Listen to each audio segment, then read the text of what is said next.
Estamos no coração da Bielorrússia, a 70 km da capital, numa das muitas paróquias rurais que acolhem a imagem de Nossa Senhora de Fátima. A imagem está a percorrer todas as paróquias da diocese por decisão do atual arcebispo de Minsk, Tadeusz Kondruchevich, que proclamou 2017 o ano de Fátima nestas terras eslavas que outrora integraram o vasto domínio da União Soviética. Monsenhor Kondruchevich explica as razões desta opção pastoral. This year is dedicated to Our Lady of Fatima in my country because of Este ano é dedicado a Nossa Senhora de Fátima no meu país, porque neste ano se comemoram os 100 anos das aparições em Fátima e porque estamos hoje a viver a realização das profecias de Fátima.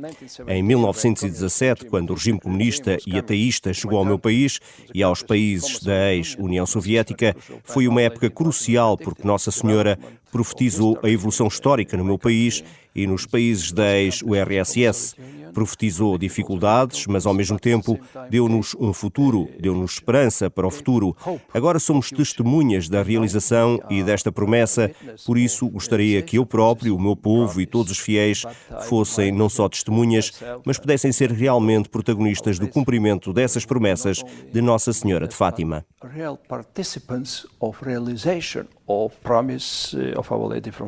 Monsenhor Kondruchevich convidou a reportagem da Renascença a conhecer a realidade católica deste país, profundamente devastado durante a Segunda Guerra Mundial.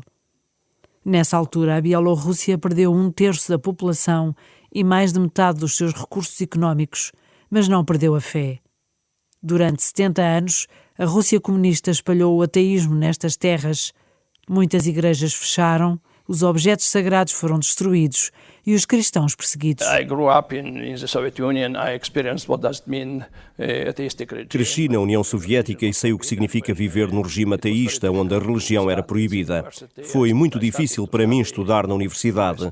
Comecei na Universidade de Grodno, mas por ser crente tive de sair e fui estudar para a Universidade de Leningrado. Lembro-me bem, quando fui entregar os meus documentos na Secretaria da Universidade Técnica, havia lá muita gente também a entregar os seus papéis. Quando chegou a minha vez, com a letra K do meu apelido de família, entreguei os documentos a uma senhora que, ao vê-los e folheá-los, descobriu lá no meio uma pequena cruz.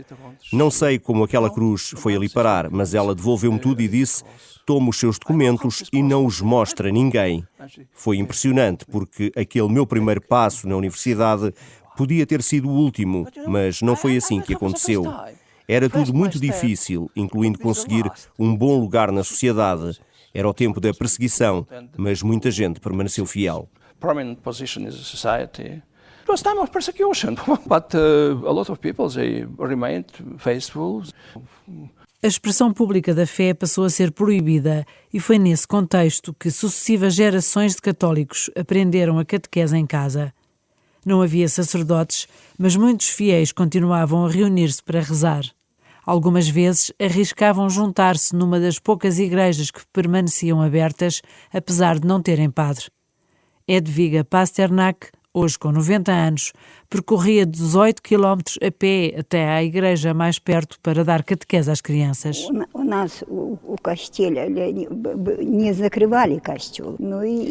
A nossa igreja nunca fechava e mesmo durante a guerra permaneceu aberta. Tínhamos de percorrer 18 quilómetros a pé desde a aldeia até à igreja.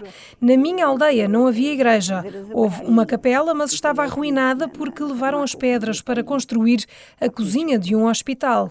Também não havia catequistas e, como o padre estava muito longe, eu ensinava catequese quando as mães me pediam.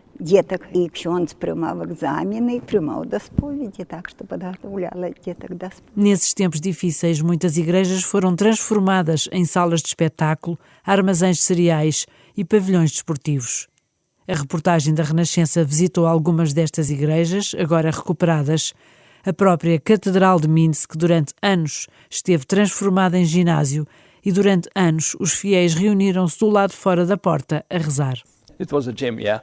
On the day of my nomination of bishop, Sim, era um ginásio. No dia em que soube da minha nomeação para bispo, vim a Minsk, porque na altura morava em Grodno, a 300 quilómetros de distância, para ver a minha catedral, e era um ginásio. Tentei entrar, mas uma funcionária não deixou, porque eu não tinha autorização. Explicou-me que lá dentro havia gente a praticar exercícios, mas eu disse-lhe que também gostava de desporto, e lá consegui entrar para ver o pouco que ainda restava da antiga catedral e abençoei-a. Mas agora digo, dantes era um pavilhão desportivo, mas ainda continua a sê-lo, só que de forma espiritual. Um pavilhão desportivo espiritual. As pessoas treinavam aqui o seu corpo, agora treinam a sua alma. Com humor e sentido pragmático, Monsenhor Kondruchevich não tem dúvidas dos efeitos de Fátima na Bielorrússia. For me it's clear that God is ruling the world. Para mim é claro que Deus governa o mundo através das profecias de Fátima, sobretudo nestas circunstâncias. É que não fui só testemunha, mas parte ativa destas mudanças. Fui bispo na Bielorrússia entre 1989 e 1991 e comecei a perceber que algo estava a mudar, porque nessa altura foram-nos devolvidas 97 igrejas anteriormente confiscadas e pudemos abrir um seminário em Grodno. Quem poderia imaginar um seminário e mais tarde poder imprimir livros em bielorrusso? Depois enviaram-me para Moscovo e aconteceu a mesma coisa.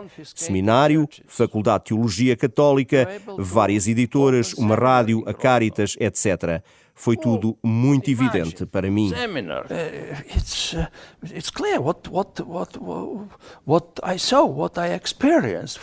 Monsenhor Kondruchevich, que também foi o primeiro administrador apostólico de Moscovo, recorda o impacto da primeira peregrinação de católicos russos a Fátima em 1991. In October 1991, small delegation of Catholic faithful from Russia went to Fátima. Em outubro de 1991, uma pequena delegação de fiéis católicos russos foram a Fátima.